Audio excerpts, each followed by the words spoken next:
মাশাআল্লাহ। তৃতীয়তে তামিম হুসাইন, দাঁড়ান।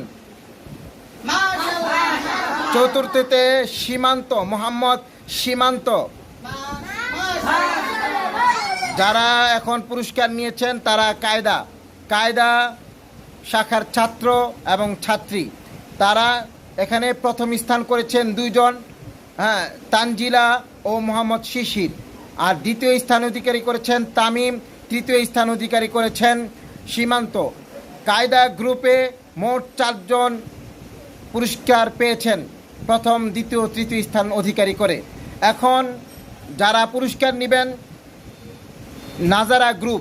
নাজারা গ্রুপের প্রথম স্থান অধিকারী ভাই মোহাম্মদ সাজিদ হুসাইন। তাকে পুরস্কার দিচ্ছেন অত্র জামিয়ার নাজিমে তালিমাত আবু রায়হান সাহেব দামাত বরকাতুহুম। দ্বিতীয়ত